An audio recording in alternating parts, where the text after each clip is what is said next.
കഴിഞ്ഞ ആഴ്ചയിൽ ഏറ്റവും കൂടുതൽ പ്രേക്ഷകർ ഏറ്റെടുത്ത ഒരു വാർത്ത എന്നത് നമ്മുടെ എല്ലാവരുടെയും പ്രിയപ്പെട്ട കൃഷ്ണകുമാറിന്റെ കുടുംബത്തിൽ ഓമിക്ക് ഒരു സഹോദരി കൂടി ജനിച്ചു എന്നതാണ്. ഓമിയായിരുന്നു ആ കുടുംബത്തിലെ ഇപ്പോൾ ഏറ്റവും ഇളയ വ്യക്തി. എന്നാൽ അത് 6 മാസത്തിനുള്ളിൽ തന്നെ മറ്റൊരാൾ മറികടന്ന് എടുത്തിരിക്കുകയാണ് എന്ന് നമുക്ക് അക്ഷരാർത്ഥത്തിൽ പറയാം. സിന്ധുവിൻ്റെ സഹോദരിയുടെ മകളാണ് ഇപ്പോൾ അമ്മയായിരിക്കുന്നത്. ദിയ പങ്കുവച്ചതുപോലെ തന്നെ പ്രസവിക്കുന്ന ഒരു വീഡിയോ കൂടി തൻ്റെ യൂട്യൂബ് ചാനലിലൂടെ തൻവി പങ്കുവച്ചതോടെ ഈ കുടുംബത്തിലെ എല്ലാ വിശേഷവും ആ പ്രേക്ഷകർ ഏറ്റെടുക്കാറുണ്ട് എന്ന് മനസ്സിലാക്കുന്നുണ്ട്. തൻവി അമ്മയായപ്പോൾ തന്നെ എല്ലാവരും ഇത്തരത്തിൽ പ്രതീക്ഷകളുണ്ടായിരുന്നു.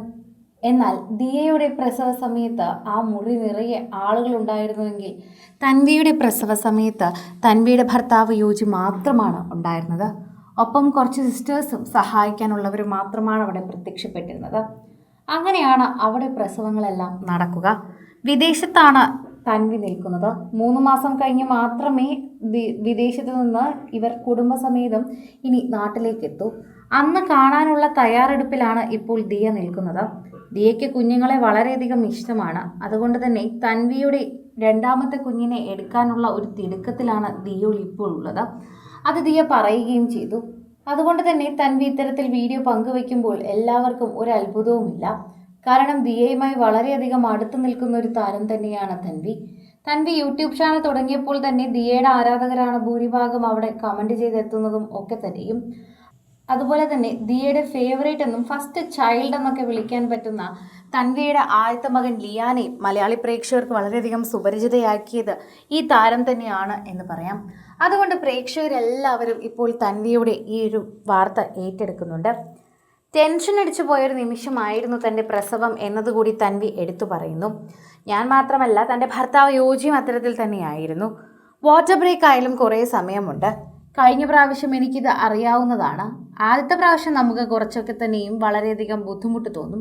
കാരണം നമുക്കറിയില്ലല്ലോ ഇതെങ്ങനെയാണ് എന്നൊക്കെ. സിസ്റ്റർമാരും ഡോക്ടർമാരും ഒക്കെ വളരെ കൂളാവുന്നത് കാണുമ്പോൾ നമുക്ക് ഇരട്ടി ടെൻഷനാകും. നമ്മളെ ആരും ശ്രദ്ധിക്കുന്നില്ലേ എന്ന് പോലും നമുക്ക് തോന്നിപ്പോകും. പക്ഷെ ഇപ്പോൾ എനിക്കറിയാം അതിനൊക്കെ അത്രയേ ഉള്ളൂ എന്നത്. അതെനിക്ക് ഇപ്പോഴാണ് മനസ്സിലാകുന്നതെന്നും പറയുന്നു. കഴിഞ്ഞ പ്രാവശ്യം എനിക്ക് 16 മണിക്കൂർ എടുത്തിരുന്നു. കോഫിയൊക്കെ കുടിച്ച് പതുക്കെ പോയാൽ എന്നായിരുന്നു തൻവി ചോദിച്ചത്. വരുന്ന കാര്യം നേരത്തെ ആശുപത്രിയിൽ വിളിച്ചറിയിച്ചിരുന്നു. ഫ്രണ്ട്സിനെ എല്ലാം നേരത്തെ തന്നെ യോജി വിളിച്ചറിയിക്കുകയും ചെയ്തിരുന്നു. ഒരു പേടിയുമില്ലായിരുന്നു. എല്ലാം പെട്ടെന്ന് കഴിഞ്ഞു കിട്ടിയാൽ മതിയെന്ന് മാത്രമാണ് തൻവി പറഞ്ഞുകൊണ്ടിരിക്കുന്നത്. എല്ലാം വളരെ നന്നായി കഴിഞ്ഞ ആരോഗ്യമുള്ളൊരു കുഞ്ഞിനെ ലഭിക്കണം എന്നത് മാത്രമാണ് എനിക്കിപ്പോൾ ഉള്ളത്. മറ്റൊരു ടെൻഷനും എന്നെ സംബന്ധിച്ചില്ല എന്നും ഇവിടുത്തെ പ്രൊസീജിയേഴ്സും അതുപോലെ തന്നെ ഇവിടുത്തെ മെഡിക്കൽ ടീമും ഒക്കെ വളരെയധികം സഹായകരമാണ് എന്നതും നേരത്തെ തന്നെ തൻവി പറയുന്നുണ്ട്. ദിയയ്ക്ക് ഇഞ്ചക്ഷനും അതുപോലെ കുറച്ച് വേദനയും മരുന്നുമൊക്കെ പേടിയുള്ളൊരു വ്യക്തിയാണ്. അതുകൊണ്ട് തന്നെ ദിയയുടെ പ്രസവം നമ്മുടെ എല്ലാവരുടെയും ടെൻഷനായിരുന്നു. പക്ഷെ തൻവി അങ്ങനെയല്ല. വളരെ ബോൾഡായിട്ടൊരു കുട്ടിയാണ്. അത് തൻവിയുടെ പെരുമാറ്റം കാണുമ്പോൾ തന്നെ പ്രേക്ഷകർക്ക് മനസ്സിലാവുകയും ചെയ്യും. തൻവി വളരെയധികം നന്നായി എല്ലാവരോടും സംസാരിക്കുന്ന ഒരു കുട്ടി കൂടിയാണ്. ശരിക്കും പറഞ്ഞാൽ ഈ വ്ളോഗിൻ്റെ താഴെ പോലും ഏറ്റവും ആദ്യം ഇത്രയും കമൻറ്റുകൾ രേഖപ്പെടുത്തി എത്തുമ്പോൾ മറുപടിയുമായും തൻവി എത്താറുണ്ട്.